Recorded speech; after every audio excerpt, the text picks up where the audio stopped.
తమిళనాడులో ఊహించని పరిణామాలు చోటు చేసుకుంటున్నాయి. ద్రవిడ పార్టీల ఉనికిని కాపాడుకునే ప్రయత్నంలో ఇటు అన్నా డిఎంకే పార్టీల మధ్య కూడా చర్చ జరుగుతున్నట్లుగా తెలుస్తోంది. అయితే రెండు పార్టీలు కలిపి మొత్తం 120 మంది ఎమ్మెల్యేలు ఉండటంతో ఇటు కాంగ్రెస్ బీజేపీ రెండు పార్టీలు లేకుండానే గవర్నమెంట్ ఏర్పాటు చేసే యోచనలో ఇరు పార్టీలు ఉన్నట్లుగా సమాచారం అందుతోంది.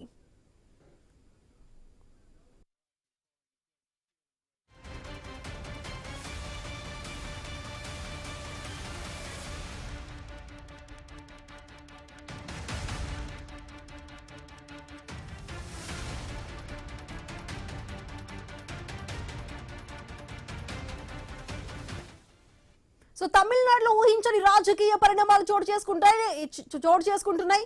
ఇటు ద్రవిడ పార్టీల ఉనికిని కాపాడుకునే ప్రయత్నంలో ఇటు అన్నా డిఎంకే ప్రాంతీయ పార్టీల మధ్య కూడా చర్చ జరుగుతున్నట్లుగా తెలుస్తోంది. అయితే రెండు పార్టీలకు కలిపి మొత్తం 120 మంది ఎమ్మెల్యేలు ఉండటంతో ఇటు కాంగ్రెస్ బీజేపీ లేకుండానే గవర్నమెంట్ ఏర్పాటు చేసే యోచనలో ఉన్నట్టు ఇరు పార్టీలు ఉన్నట్లుగా కూడా తెలుస్తోంది.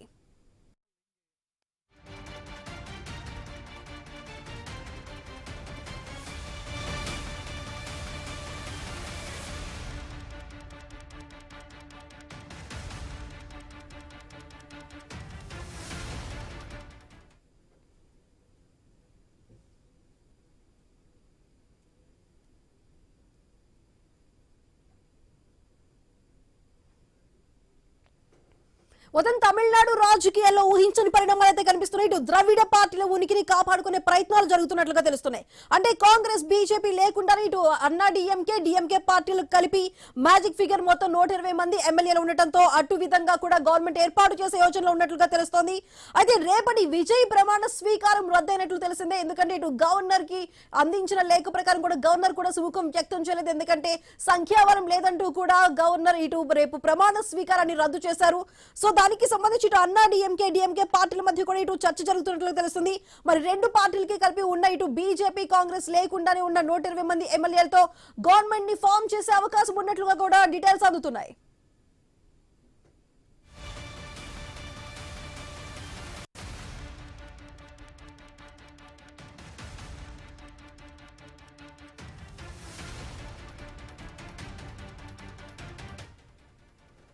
తమిళనాడు రాజకీయం రసవత్తరంగా మారుతుంది. ద్రవిడ పార్టీల ఉనికిని కాపాడుకునే ప్రయత్నాలు అయితే అక్కడ కొనసాగుతున్నాయి. అయితే రేపు విజయ్ ప్రమాణ స్వీకారానికి సంబంధించి గవర్నర్ సుముఖంగా లేరు. దానికి సంబంధించి ఇటు అన్నా డిఎంకే ద్రవిడ పార్టీలు రెండు కూడా కలిపి ఇటు కాంగ్రెస్ బీజేపీ లేకుండానే ప్రాంతీయ పార్టీలు రెండు పొత్తు కుదుర్చుకొని ఇటు గవర్నమెంట్ ని ఫామ్ చేసే యోచనలో ఉంది. ఎందుకంటే ఇటు అన్నా డిఎంకేకి సంబంధించి మొత్తం 120 మంది ఎమ్మెల్యేలు ఉన్నారు. వారు కలిపి ఈ ప్రాంతీయ పార్టీలు రెండు కలిపి కూడా ఇటు గవర్నమెంట్ ఫామ్ చేయడానికి ఇటు మధ్య భేటీ జరుగుతున్నట్లుగా కూడా డీటెయిల్స్ అందుతున్నాయి.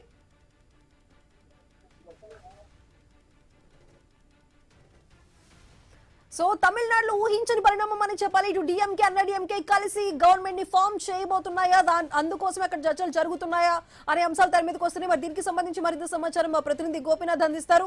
గోపీనాథ్, చెప్పండి, ఇటు కాంగ్రెస్ బీజేపీ కాకుండా అటు అన్నా డిఎంకే ప్రాంతీయ పార్టీలు రెండు కూడా కలిసి ఇటు 120 మంది ఉన్న ఎమ్మెల్యేలతో ఇటు గవర్నమెంట్ ని ఫామ్ చేసే విధంగా మనకి డీటెయిల్స్ అందుతున్నాయి. మరి దానికి సంబంధించిన అప్డేట్స్ ఏంటి? మొత్తం మీద అంటే ఒక బిగ్ ఫీస్ట్ కొనసాగుతుంది. సాయంత్రం ఒక్కసారిగా తమిళనాడు రాజకీయాలు ఒక్కసారిగా మారిపోవడం జరిగింది. ఎందుకంటే గవర్నర్ దగ్గరకు వెళ్ళినటువంటి అంటే టీవీకి అధినేత స్టాలిన్ ఏదైతే విజయ్ కి సంబంధించి ఒక అంటే ఆయనకి చేదు అనుభవం ఎదురైంది అక్కడ. ఎందుకంటే కేవలం తక్కువ అంటే 118 మంది ఉన్నప్పటికీ కూడా 112 మంది మాత్రమే ఉన్నారు. అందువల్ల ఆయన అంటే ముఖ్యమంత్రికి అవకాశానికి ఎక్కడ కూడా ఇన్వైట్ చేయలేదు. అందువల్లనే దాని తర్వాత సమీకరణాలు మారిపోయాయి. ఎందుకంటే వద్ద శత్రువులుగా ఉన్నటువంటి అన్నా డిఎంకే కావచ్చు డిఎంకే వీళ్ళు మన ఇద్దరు ఎందుకు కలవకూడదు అనే ఆలోచన అనుకున్నారో ఏమో తెలియదు. కానీ ఒక్కసారిగా వాళ్ళు అంటే గంట క్రితం ఒకసారిగా ఒక కీలక రహస్య సమావేశం నిర్వహించినట్లు చెప్తున్నారు సమాచారం. సో దాని ప్రకారం ఎట్టి పరిస్థితుల్లో కూడా ఇక్కడ తమిళనాడులో పూర్తి స్థాయిలో కూడా మనమే అధికారంలోకి రాబోతున్నాం. ఎందుకంటే 120 సీట్ల వరకు కూడా రెండు పార్టీలు కనుక కలుపుకుంటే, ఎందుకంటే కాంగ్రెస్ మోసం చేసి ఈ రకంగా టీవీకే పార్టీతో పొత్తు పెట్టుకున్నారు కాబట్టి మనమే ఎందుకు గవర్నమెంట్ ఫామ్ చేయకూడదు అని ఒక నిర్ణయం తీసుకున్నట్లు తెలుస్తా ఉంది. అయితే ఇదంతా కూడా అధికారికంగా ఎక్కడ కూడా చెప్పలేదు. కానీ గంటన్నర నుంచి కూడా వాళ్ళు రహస్యంగా అంటే రెండు పార్టీలు కీలక నేతలు ఈ రకంగా అంటే ప్రత్యేకంగా సమావేశమైనట్లు చెప్తున్నారు. సో దీనిపైన మాత్రం ఇంకా రెండు పార్టీల నుంచి కూడా అధికారిక ప్రకటన అయితే రావాల్సి అయితే ఇందులో అంటే ఒక క్లారిటీ ఎందుకంటే ఒకవైపు అంటే నిజంగానే అలా చేస్తారనే దానికి అలా కారణాలు లేరా అంటే సాయంత్రం ఏదైతే టీవీకే అధినేత విజయ్ గవర్నర్ దగ్గర వెళ్లిన సందర్భంలో 2 వారాల పాటు కూడా గడువు కోరడం జరిగింది. అంటే నేను రేపు ముఖ్యమంత్రిగా పదవి బాధ్యతలు చేపడతాను, గెలిచినటువంటి ఏదైతే ఉన్నటువంటి ఎమ్మెల్యేలు కావచ్చు, కాంగ్రెస్ పార్టీ నుంచి వచ్చినటువంటి ఎమ్మెల్యేలు కావచ్చు, వీళ్ళందరితో కూడా కలుపుకొని 20 మందికి అంటే బాధ్యతలు అంటే మంత్రులుగా ప్రమాణ స్వీకారం చేస్తారు. 2 వారాల సమయం ఇస్తే తన బల నిరూపణ చేసుకుంటామంటూ కూడా, తమ ప్రభుత్వం బల నిరూపణ చేసుకుంటామంటూ కూడా ఒక ప్రతిపాదన పెట్టడం జరిగింది. అయితే ప్రతిపాదనని గవర్నర్ తిరస్కరించారు. మీకు అంటే ప్రభుత్వ ఏర్పాటుకు మీకు ఎమ్మెల్యేలు పూర్తి స్థాయిలో ఉంటే తప్ప దీన్ని మేము ముందుకు తీసుకెళ్లేదంటూ కూడా ఆయన చాలా క్లారిటీగా చెప్పిన కారణంగానే ఈ రకమైనటువంటి సమీకరణాలు ఒక్కసారిగా మారిపోవడం జరిగింది. ఎవరు కూడా ఊహించలేదు ఇలా జరుగుతుంది, తమిళనాడు రాష్ట్ర చరిత్రలో రాజకీయాలు ఇలా జరుగుతుందని చెప్పి ఎవరు ఊహించలేదు. రేపు ఉదయం 11 నుంచి 11:30 అంటే విజయ్ ప్రమాణ స్వీకారం చేయాలని చెప్పి కూడా ఏదైతే నెహ్రూ స్టేడియంలో ఇప్పటికే కూడా అన్ని ఏర్పాట్లు పూర్తి చేసుకోవడం జరిగింది. దాదాపుగా 5,000 నుంచి 10,000 మంది నాయకులు, ముఖ్యమైన కార్యకర్తలు వీళ్ళందరినీ కూడా ఇన్వైట్ చేసుకోవడం జరిగింది. అదేవిధంగా కాంగ్రెస్ పార్టీ మద్దతు తెలిపిన సందర్భంలో ఆ పార్టీకి సంబంధించిన కీలక నేతలు కూడా పిలిపించుకుంటున్నారు. ఈ లోపల ఈ రకమైనటువంటి అంటే ఒకసారిగా గవర్నర్ రిజెక్ట్ చేసిన కారణంగానే ఈ రకంగా జరిగిందంటూ కూడా చెప్తున్నారు. సో బద్ద శత్రువులుగా ఉన్నటువంటి అన్నా డిఎంకే పార్టీలు మాత్రం ఖచ్చితంగా అంటే గవర్నమెంట్ ఫామ్ చేస్తాయనేటటువంటి సంకేతాలు మాత్రం ఇప్పటికే గవర్నర్ దృష్టికి కూడా తీసుకెళ్లినట్టు కూడా టాక్ నడుస్తుంది. సో మొత్తం మీద మాత్రం దీనికి గోపినాథ్ ఇటు డిఎంకే అన్నా డిఎంకే 2 ప్రాంతీయ పార్టీలు ఇన్నేళ్లుగా కూడా అపోజిషన్ లో ఉన్నాయి.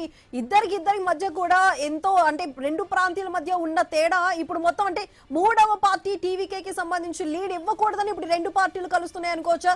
అసలు డిఎంకే అన్నా డిఎంకే 2 కలవడానికి సంబంధించి వెనుక వ్యూహాలు ఏ విధంగా ఉన్నాయి? ఖచ్చితంగా ఎందుకంటే 3వ ప్రత్యామ్నాయ పార్టీగా వచ్చినటువంటి ఏదైతే టీవీకే పార్టీ ఇంత దారుణంగా 2 పార్టీలను దెబ్బతీసింది కాబట్టి ఆ పార్టీని ముందుకు తీసుకెళ్లకూడదు అనే ఒక స్ట్రాటజీస్ తోనే 40 సంవత్సరాల నుంచి కూడా ఏకచక్రాధిపత్యంగా వ్యవహరించినటువంటి అన్నా డిఎంకే గానీ డిఎంకే పార్టీలు 2 కూడా కలవబోతున్నాయి. అందువల్లనే మనం ఎందుకు అంటే ఒక ఇద్దరు శత్రువులుగా ఉన్న వాళ్ళు ఇవాళ మిత్రులు అయిపోతున్నారు. అందువల్లనే మరో అంటే 2 పార్టీల్ని, ఒక పార్టీని 2వ స్థానానికి, మరో పార్టీని 3వ స్థానానికి నెట్టేసినటువంటి టీవీకే పార్టీని ఎట్టి పరిస్థితుల్లో కూడా ఫస్ట్ ప్లేస్ లో ఉంచకూడదు. అది కాకుండా అధికారం చేజిక్కకూడదు. అధికారంగా వాళ్ళకి అవకాశం కానీ కల్పిస్తే భవిష్యత్తులో 2 పార్టీలు మనుగడ అనేది ఉండదు అనేటువంటి ఆలోచనతోనే, ఎందుకంటే ఇప్పటి వరకు కూడా జాతీయ స్థాయిలో ఉన్నటువంటి కాంగ్రెస్ పార్టీ ఇప్పటి వరకు కూడా అంటే డిఎంకేతోనో నడిచింది. అలాంటిది ఒకసారిగా అంటే తమిళనాడు రాజకీయాల్లో ఒకసారిగా టీవీకే పార్టీ ఇంత పెద్ద ఎత్తున ప్రభంజనం సృష్టించిన నేపథ్యంలో ఆ వైపు మళ్ళడం జరిగింది. కాంగ్రెస్ పార్టీ కూడా మద్దతు తెలపడం జరిగింది. అలాంటిది ఇంత దారుణంగా కాంగ్రెస్ పార్టీ నమ్ముకొని ఇన్నేళ్ల పాటు కూడా ఉన్నటువంటి తమను కూడా ఈ రకంగా మోసం చేస్తారా అంటూ కూడా డిఎంకే ఇప్పటికే కూడా తీవ్ర ఆగ్రహం వ్యక్తం చేయడం జరిగింది.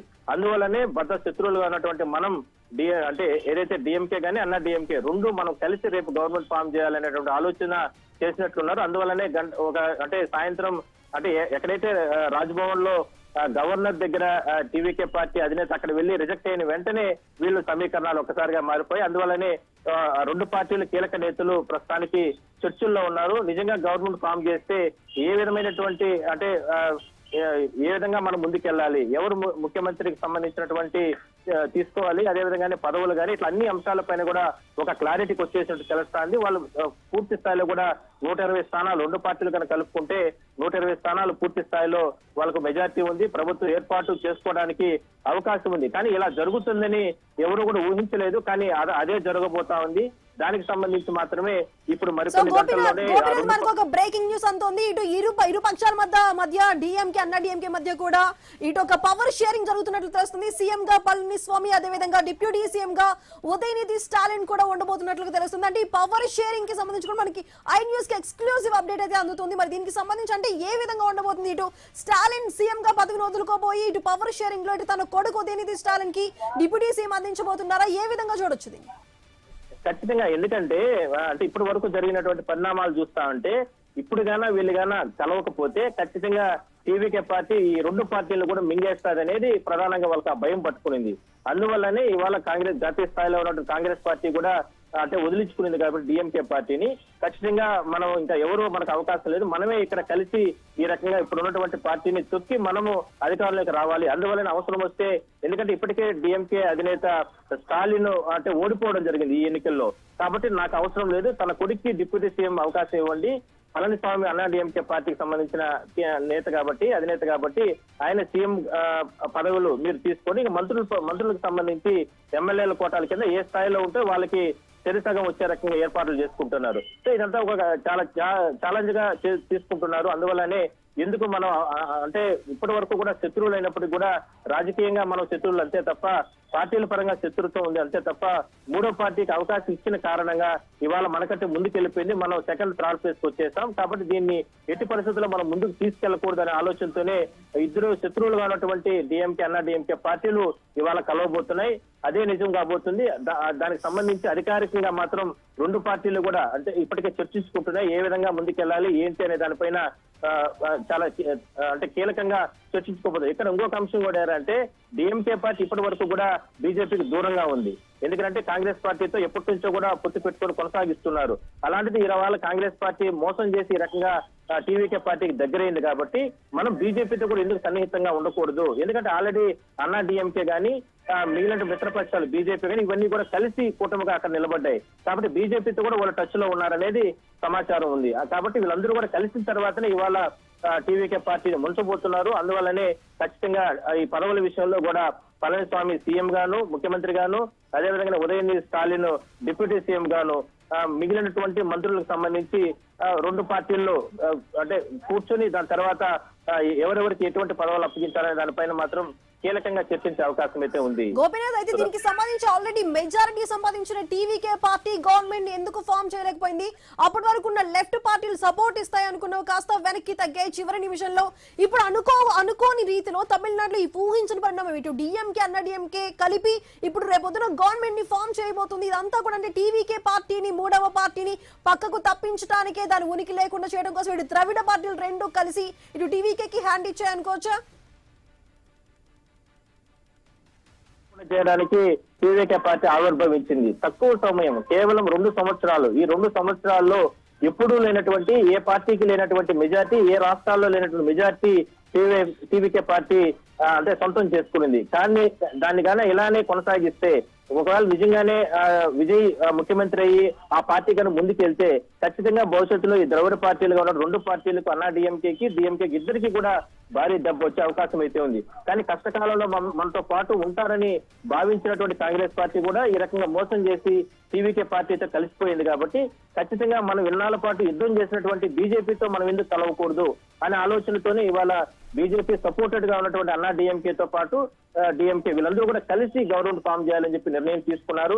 ఇది అసలు ఎవరూ ఊహించలేదు. గత 2-3 రోజుల నుంచి కూడా అంతా కూడా ఒక చర్చ నడిచింది. పెద్ద ఎత్తున అంటే ఏదైతే విజయ్ అంటే ముహూర్తం ఫిక్స్ చేయడం కానీ ముఖ్యమంత్రిగా పదవి బాధ్యతలు చేపట్టే విషయం కానీ ఇవాళ నిన్న జరిగినటువంటి రాజకీయ ఎత్తుడుగులు కానీ అదేవిధంగా ఏ పార్టీలతో పొత్తులు పెట్టుకోవడం కానీ ఇవన్నీ కూడా జరిగాయి. అవన్నీ జరిగినప్పుడు కానీ సాయంత్రం వరకు కూడా గవర్నర్ బంగ్లాకి వెళ్ళి గవర్నర్ తో ఆయన భేటీ అయిన తర్వాత గవర్నర్ రిజెక్ట్ చేసిన తర్వాత రాజకీయ సమీకరణాలన్నీ మారిపోయాయని మనం చెప్పుకోవచ్చు. అందువల్లనే ఈ రెండు పార్టీలు శత్రువులుగా ఉన్న పార్టీలు ఇప్పుడు మిత్రులయ్యాయి. కాబట్టి అంటే ఖచ్చితంగా వాళ్ళ పదవుల విషయంలో బహుశా ఇంకా కూడా చర్చించుకుంటున్నట్టు తెలుస్తుంది. రేపు ఉదయానికి వాళ్ళు అధికారికంగా గవర్నర్ కే లేఖ రాయబోతున్నారు. అంటే ఖచ్చితంగా మా రెండు పార్టీలు మేము కలవబోతున్నాం, ఇట్లా దీనికి సంబంధించినటువంటి షెడ్యూల్ ఇది అని చెప్పి కూడా గవర్నర్ లేఖ రాయబోతున్నారు. దాని ప్రకారం వాళ్ళు అంటే ముఖ్యమంత్రిగా ఈ రెండు పార్టీలతో కూడినటువంటి ప్రభుత్వం తమిళనాడులో ఇక్కడ ఏర్పడే అవకాశం అయితే ఉంది.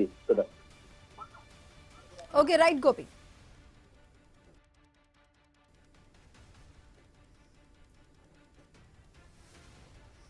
సో మనం ఐ న్యూస్ ఎక్స్క్లూజివ్ రిపోర్ట్ అయితే మనకు అందుతుంది. తమిళనాడులో ఊహించని పరిణామాలు చోటు